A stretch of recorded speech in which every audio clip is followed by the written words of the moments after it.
Inside luxury hotel ballroom, millionaire woman weds janitor for a bet, but he reveals secret, the grand ballroom of the Meridian Palace. Hotel in Manhattan's Upper East Side had hosted countless elaborate weddings for America's wealthiest families. But tonight's ceremony would be remembered for reasons far different from romantic celebration. Crystal chandeliers cast prismatic light across marble floors that had been polished to mirror perfection, while white orchids and roses created an atmosphere of breathtaking elegance that represented the pinnacle of luxury wedding design. At the center of this opulent spectacle stood Sophia Blackwell, a 28-year-old heiress whose family's pharmaceutical empire had generated billions through strategic acquisitions and patent monopolies. Dressed in a custom Valentino gown worth more than most people's homes, Sophia embodied the kind of entitled wealth that had never known want, struggle, or genuine consequence for poor decisions. Sophia's motivation for this elaborate charade stemmed from a bet made 3 weeks earlier during one of her regular Friday night gatherings with Manhattan's most privileged young elite. The group, known informally as the Circle, consisted of trust fund inheritors, tech moguls' children, and entertainment industry dynasties who competed constantly to outdo each other in displays of wealth, power, and shocking behavior. The bet had originated from Sophia's boastful claim that she could make any man fall in love with her within a month, regardless of his social status or circumstances. Her friends had challenged this assertion, suggesting that someone truly beneath her social class would be immune to her charms. The stakes had been raised to $5 million, a sum that represented pocket change to these individuals, but symbolized the ultimate validation of Sophia's power and appeal. Marcus Rodriguez had been selected as the unwitting target of this cruel experiment. As the hotel's night janitor for the past 18 months, Marcus cleaned the very ballrooms where Sophia's social circle held their parties. He was 32 years old, quiet and hardworking, with the kind of dignity that remained intact despite performing tasks that others considered beneath their notice. What Sophia and her friends didn't know was that Marcus had been observing their group for months, studying their behaviors, their values, and their casual cruelty toward those they considered inferior. He had witnessed their elaborate gains, their wasteful spending, and their complete disconnection from the consequences of their actions on ordinary people. The courtship phase of Sophia's bet had been meticulously calculated. She had accidentally encountered Marcus during his work shifts, striking up conversations that seemed spontaneous, but were actually carefully scripted to appeal to what she assumed would be his insecurities and desires. She presented herself as lonely despite her wealth, misunderstood by her privileged peers, and drawn to Marcus's authentic character. Marcus had played his part perfectly, appearing to be gradually won over by Sophia's attention and apparent affection. He had shared carefully edited stories about his background, describing himself as an immigrant son who worked multiple jobs to support his family, someone who had never imagined that a woman of Sophia's status could be interested in him. Sophia's friends had watched this performance with gleeful anticipation, treating Marcus's supposed infatuation as entertainment, while placing side bets on how long the charade could continue. They attended dinners where Sophia brought Marcus as her guest, observing with barely concealed amusement as he navigated social situations for which they assumed he was completely unprepared. The proposal had been orchestrated as the culmination of Sophia's strategy.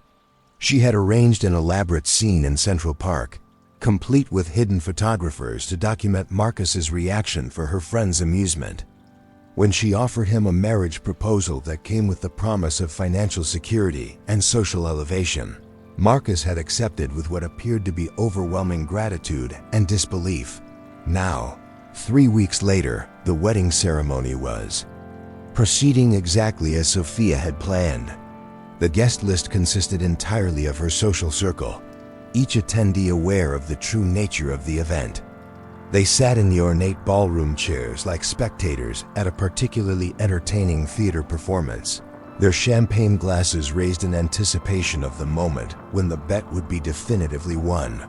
The officiant, a society minister who had been paid handsomely to perform the ceremony without asking uncomfortable questions, conducted the proceedings with professional detachment.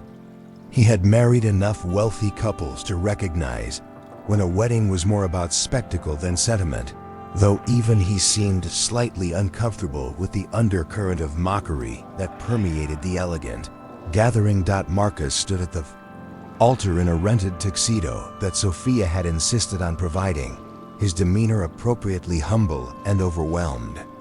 To the assembled guests, he appeared to be exactly what they expected, a working-class man who had won the lottery through sheer luck and Sophia's inexplicable whim. His nervousness seemed authentic, his gratitude genuine, his awareness of the social gulf between himself and his bride completely apparent. Sophia's performance was equally convincing. She played the role of a woman who had found true love in an unexpected place, her vows speaking of Marcus's honesty, his work ethic, and his ability to see past her wealth to her true self. Her friends exchanged knowing glances, impressed by her commitment to the charade while counting down the minutes until they could reveal the truth and collect their winnings. The ceremony's elaborate details had been designed to maximize the contrast between Sophia's world and Marcus's supposed background. The 5-course reception dinner featured ingredients that cost more per plate than Marcus's weekly salary, served on china that had been crafted exclusively for European royalty. The entertainment included a private performance by a Grammy-winning artist whose fee alone could have funded a year of Marcus's wages. Throughout the reception, Sophia's friends treated Marcus with the kind of condescending friendliness typically reserved for amusing pets or children. They asked him questions about his simple life, complimented him on how well he cleaned up, and made jokes about his future adjustment to luxury living. Each interaction was designed to reinforce their sense of superiority while building toward the eventual revelation. Marcus navigated these conversations with apparent grace, expressing appropriate gratitude for their acceptance, while maintaining the dignity that had first caught Sophia's attention. He spoke little, observed much, and gave no indication that he understood the true nature of the evening's entertainment. The first hint that something was amiss came during the traditional wedding toasts. Sophia's maid of honor, Catherine Worthington, had prepared a speech that was designed to be the opening salvo in revealing the bet. But when she began to speak about surprising developments and unexpected revelations, Marcus quietly requested permission to address the gathering first. The request was so unexpected, so contrary to the evening's planned script, that Sophia found herself agreeing before she could consider the implications. Marcus had never shown any inclination toward public speaking, had always deferred to others in social situations, and had certainly never attempted to command attention from a room full of people who considered him their social inferior. As Marcus rose to speak, the ballroom fell silent with a different quality of attention than had characterized the evening thus far. Something in his bearing had changed, a subtle shift in posture and expression that suggested depths that had not been apparent during his months of apparent subservience. The transformation was gradual but unmistakable. Marcus's voice, when he began to speak, carried an authority and education that contradicted everything the guests believed they knew about him. His vocabulary was sophisticated, his delivery polished, and his command of the room's attention absolute. This was not the humble janitor who had been the object of their cruel entertainment, but someone else entirely. The assembled guests began to realize that they were not the audience for this evening's performance. They were about to become its unwitting participants. Sophia's confident expression started to waver as she recognized that her carefully orchestrated bet was about to become something far more complex and potentially devastating than she had ever imagined. Marcus Rodriguez stood before the assembled guests in the Meridian Palace Hotel's grand ballroom, his transformation from humble janitor to commanding presence now complete and undeniable. The tuxedo that had seemed like an uncomfortable costume now appeared to fit him perfectly, as if he had been born to wear such formal attire. His posture had shifted from deferential to authoritative, his eyes sharp with an intelligence that had been carefully hidden beneath months of deliberate performance. The silence in the ballroom was profound as Manhattan's most privileged elite found themselves face to face with a reality that contradicted every assumption they had made.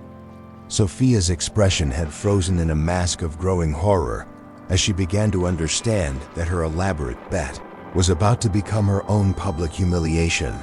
Marcus began his revelation with measured precision, his voice carrying the kind of quiet authority that commanded absolute attention. He thanked the guests for their presence at what he described as an evening of truth and justice, his words carrying implications that sent ripples of unease through the assembled crowd. The first shock came when Marcus revealed his true identity. He was not Marcus Rodriguez, night janitor at the Meridian Palace Hotel, but Dr. Marcus Sebastian Rodriguez Blackstone, investigative journalist and heir to one of Mexico's oldest newspaper dynasties. His family's media empire had been documenting corruption and social injustice throughout Latin America for over a century, and Marcus himself held advanced degrees in journalism and sociology from Columbia University. The revelation hit Sophia like a physical blow. The man she had selected as the target of her cruel bet was not only her intellectual equal, but came from a family whose wealth and influence rivaled her own.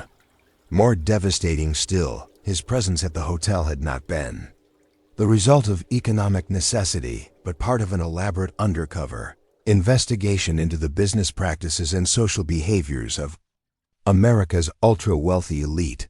Marcus explained that he had spent the past 2 years infiltrating various service positions within Manhattan's luxury establishments, documenting the casual cruelty, legal violations, and ethical breaches that characterized the lives of the city's most privileged residents.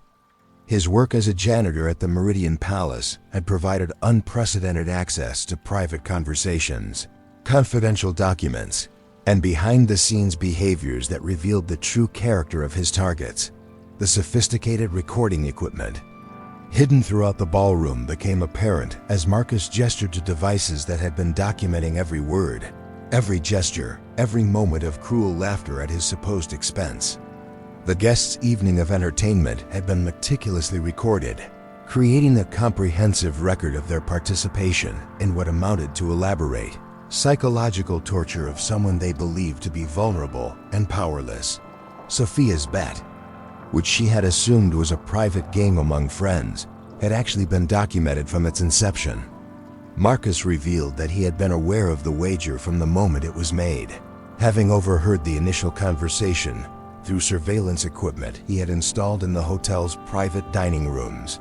Her 3-week courtship had been not her manipulation of him, but his careful documentation of her willingness to commit what amounted to emotional fraud for entertainment and profit.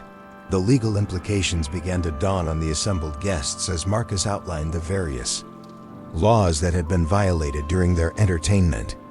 The marriage ceremony itself, entered into under false pretenses with documented intent to deceive, constituted fraud. The bet that had motivated Sophia's actions involved monetary stakes that transformed the deception into a criminal enterprise. The casual discussion of Marcus's supposed inferiority, recorded in detail, provided evidence of discriminatory attitudes that could impact the professional and business relationships of everyone present. But Marcus's revelation went deeper than simple legal exposure. He had spent months documenting the broader pattern of behavior that characterized Sophia's social circle, their tax evasion schemes, their exploitation of immigrant workers, their manipulation of charitable organizations for personal benefit, and their casual destruction of individuals and families who crossed their interests. Sophia's pharmaceutical empire, which had generated her family's wealth, became a particular focus of Marcus's investigation. His documentation revealed the company's systematic efforts to inflate drug prices, suppress generic alternatives, and denied treatments to patients who couldn't afford their inflated costs. The very wealth that had funded tonight's elaborate wedding had been extracted from desperate families facing medical crises. The assembled guests found themselves trapped in a situation they had never imagined possible. The man they had viewed as entertainment had actually been studying them like laboratory specimens, documenting their behaviors and preparing to expose their actions to public scrutiny. Their private conversations, their casual cruelties, their illegal activities all had been recorded and would soon be published in a comprehensive investigation that would destroy their carefully maintained public images. Marcus's family's media empire provided the perfect platform for this exposure. The Rodriguez Blackstone newspapers reached millions of readers across the Americas, while their digital platforms and documentary production capabilities ensured that the story would receive global attention. The investigation would not be limited to sensational gossip, but would include detailed financial analysis, legal documentation, and expert commentary on the broader social implications of extreme wealth inequality. The psychological impact on Sophia was profound and immediate. The woman who had built her identity around her ability to manipulate and control others found herself completely outmaneuvered by someone she had considered beneath her notice. Her cruel bet had not only failed spectacularly, but had provided the very evidence needed to destroy everything she had taken for granted about her position in society. The other guests began to understand that their association with Sophia's scheme had made them complicit in actions that would soon be exposed to public scrutiny.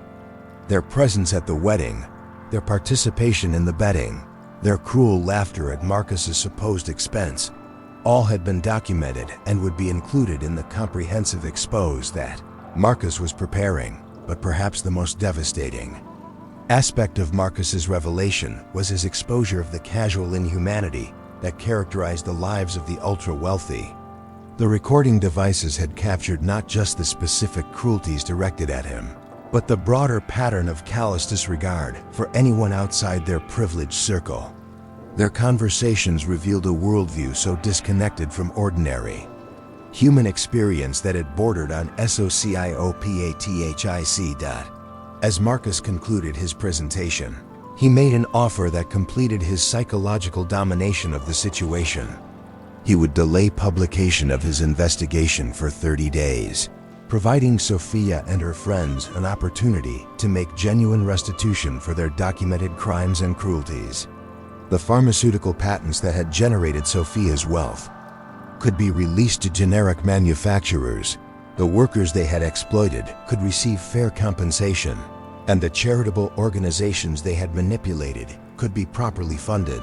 The alternative was immediate publication of the complete investigation, including video documentation of the evening's events that would destroy their reputations, trigger criminal investigations, and likely result in civil lawsuits that could eliminate their wealth entirely. Sophia's world had collapsed completely in the space of a single evening. The woman who had entered the ballroom as a confident predator found herself exposed as the victim of an investigation that had been years in the planning. Her cruel bet had not demonstrated her power over others, but had provided the perfect demonstration of her moral bankruptcy and casual cruelty. The guests began to file out of the ballroom in stunned silence, each processing the implications of their exposure and beginning to calculate the cost of Marcus's offer versus the consequences of refusal. The evening that had begun as elite entertainment had ended as a masterclass in investigative journalism and poetic justice. Marcus remained in the ballroom as the crowd dispersed, no longer the humble janitor, seeking acceptance but revealed as a sophisticated investigator who had successfully infiltrated and documented one of the most exclusive and corrupt social circles in America. His patient, methodical approach had exposed not just individual crimes, but the systemic cruelty that characterized extreme wealth inequality. Sophia stood alone at the altar where she had expected to claim victory in her cruel bet, instead facing The complete destruction of everything she had assumed about her power, her privilege, and her immunity from consequences. The wedding that was supposed to demonstrate her dominance had instead become the documentation of her downfall, orchestrated by someone whose intelligence, integrity, and determination had proven far superior to her own. The Meridian Palace Hotel's Grand Ballroom, which had hosted the elaborate charade, now stood empty except for the recording equipment that had captured every moment of the evening's dramatic reversal. The crystal chandeliers still cast their prismatic light, but the atmosphere had shifted from celebration to reckoning, marking the end of one kind of power and the beginning of accountability that had been long overdue.